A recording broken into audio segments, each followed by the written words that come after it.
Olá, boa noite. Hoje nós vamos refletir sobre um tema fundamental da natureza humana.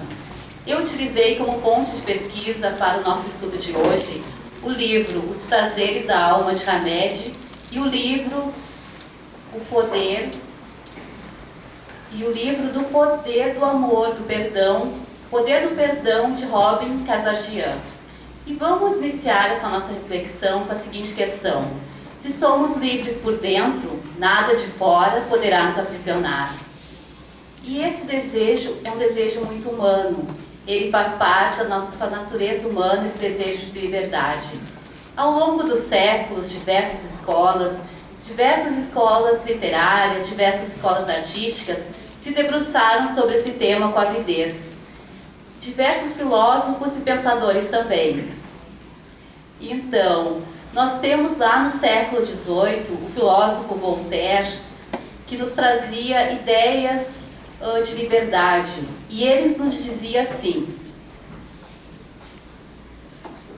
o prazer pela liberdade aumenta à medida que dela se desfruta.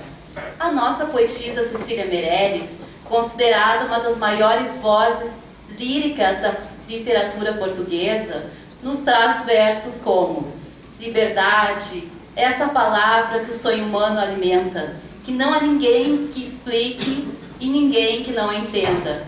E de onde vem esse anseio por liberdade? Por que esse desejo, essa aspiração por liberdade? Porque o nosso espírito imortal, ele sente um anseio de retornar à casa do Pai. Sente o anseio de se libertar dos ciclos reencarnatórios em mundos inferiores. Mas nós estamos aqui encarnados, nesse plano físico, numa grande escola. Estamos aqui em aprendizado. Não estamos aqui em escravidão, para nos escravizarmos a vícios, a culpas, a sofrimentos. Nós precisamos do corpo material e do plano físico para aprendermos, para fixar conhecimentos, aprendizados, então realizar tarefas, e todas as dificuldades do caminho servem para o nosso crescimento e fazem parte do gênero de provas escolhido pelo nosso espírito antes de reencarnar. Segundo Hamed, somos uma centelha divina emanada do próprio Criador, e o Criador, que nos concedeu a vida, deu-nos ao mesmo tempo a liberdade. O que o Cristo nos libertou era o que Paulo de Tarso também proclamou: é para a liberdade que o Cristo nos libertou. Permanecei firmes, portanto, e não vos deixeis prender de novo ao jugo da escravidão. A qual escravidão Paulo de Tarso se referia? A rigidez mental é uma forma de escravidão. A rigidez mental, segundo Hamed, é uma forma de escravidão. É uma das formas mais corriqueiras de atrair o sofrimento. Mudança é um mecanismo espiritual através do qual Deus assegura a evolução. Quem não evolui fica paralisado, desenvolvendo verdadeiro entorpecimento interior. Ou seja, quando ficamos paralisados em situações apegadas a sofrimentos, culpas, nos tornamos verdadeiros prisioneiros de uma prisão criada por nós mesmos. Nós criamos uma prisão. Então, ou seja, nós somos responsáveis por essa prisão. E tudo no universo está em constante evolução, em constante mudança. Mas o nosso ego inferior, ele se apega e ele teme a mudança. O nosso ego inferior quer garantias. O nosso ego inferior não quer sair fora da zona de conforto. Ele quer permanecer na zona de conforto. Mas, quando paralisamos em determinadas situações, empacamos, vem o acontecimento de repente, um imprevisto, um acidente, uma doença, e nos tira fora do eixo. E é então quando nós somos obrigados a mudar. A vida nos faz mudar. Mas nós podemos permanecer paralisados em situações que se repetem na nossa vida como num círculo vicioso e vão se repetindo, se repetindo, se repetindo. Mas tudo isso faz parte do nosso livre-arbítrio. Então, como é que nós podemos fazer para mudar? Nós precisamos buscar a força de vontade para efetuar as mudanças, para mudarmos tudo aquilo que precisamos mudar na nossa vida, para transformarmos a nossa vida para melhor.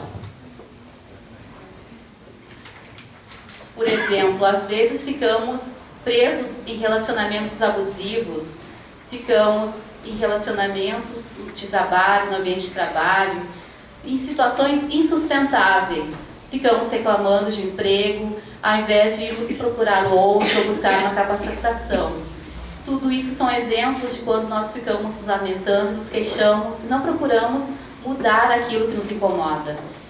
Mas para mudarmos as situações que nos incomodam, precisamos de força de vontade. Vontade de mudar padrões de comportamento e crenças que nos oprimam e nos aprisionam em padrões estagnados. Ou seja, precisamos exercitar a nossa força de vontade para mudar tudo aquilo que nos incomoda. E o primeiro passo para a mudança é o autoconhecimento. Então, quem sou eu? Qual o sentido da minha vida? O que eu estou fazendo para mudar aquilo que me incomoda?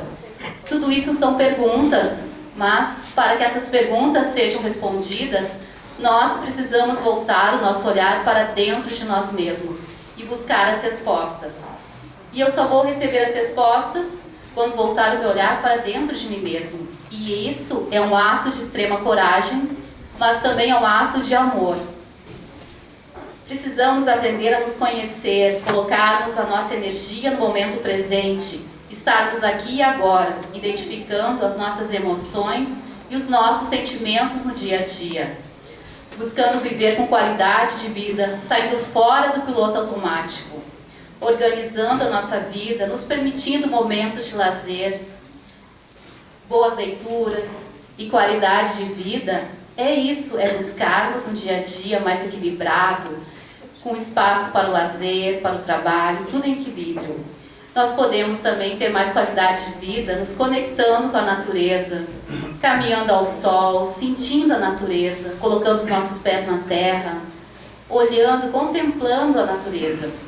Enfim, sentindo agora com a chegada da primavera, o desabrochar da vida também.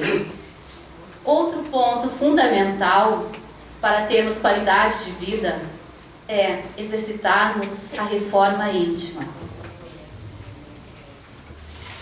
E reforma íntima é fazer ao outro exatamente aquilo que gostaríamos que nos fizessem. É exercitarmos o Evangelho de Jesus no nosso dia a dia. Praticarmos a evangelho-terapia. Então, para sermos livres de todas as amarras que nos prendem, que nos aprisionam em padrões estagnados e opressivos, nós precisamos aprender a nos amar, em primeiro lugar. Robin Kazarjian nos diz assim, ela define o amor dessa forma. O amor é definido como uma expressão simples, honesta e natural da nossa totalidade, da nossa completa autoaceitação. E o amor é o estado de existência que surge da nossa disposição de aceitar, sem julgamentos, tudo o que somos, os nossos aparentes defeitos, assim como a nossa glória inata.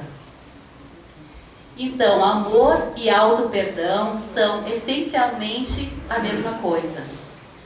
E Robin Kazarjian nos diz que resistimos ao auto-perdão porque ele é, como toda mudança, uma forma de morte. Mas como assim uma forma de morte? Assim, é morrer para o hábito de nos mantermos pequenos e indignos, morrer para a vergonha, morrer para a culpa, morrer para a autocrítica. Por exemplo, tenho vergonha de ser tão gordo, sinto-me culpada quando não me despeço das pessoas, vou parar de me culpar quando tudo entrar nos eixos. Me perdoarei quando ela me perdoar. Ou seja, condicionamos ao outro, aos fatores externos, a mudança. Ou então, essa condição de nos sentirmos culpados, nós condicionamos ao outro esse fato. Então, quantas vezes a nossa disposição de nos amarmos e nos aceitarmos será condicionada a fatores externos ou ao outro. Nós nos tornamos carcereiros de nós mesmos. Somos nós que criamos a nossa própria prisão. Nós nos aprisionamos por medos, ilusões e auto-julgamentos. Precisamos romper com tudo isso, precisamos efetuar rupturas na nossa vida. E o auto-perdão é um grande passo nesse sentido. O auto-perdão é uma forma de renascimento. Então, o processo de auto-perdão, ele pode passar por seguintes passos. Número 1, reconhecer a verdade. Número 2, assumir a responsabilidade pelo que se fez. Número 3, aprender com a experiência. Número 4, abrir o coração para si mesmo. Número 5, curar as feridas emocionais de uma maneira responsável, saudável e amorosa. Às vezes precisamos pedir ajuda, precisamos de terapia, de psicoterapia.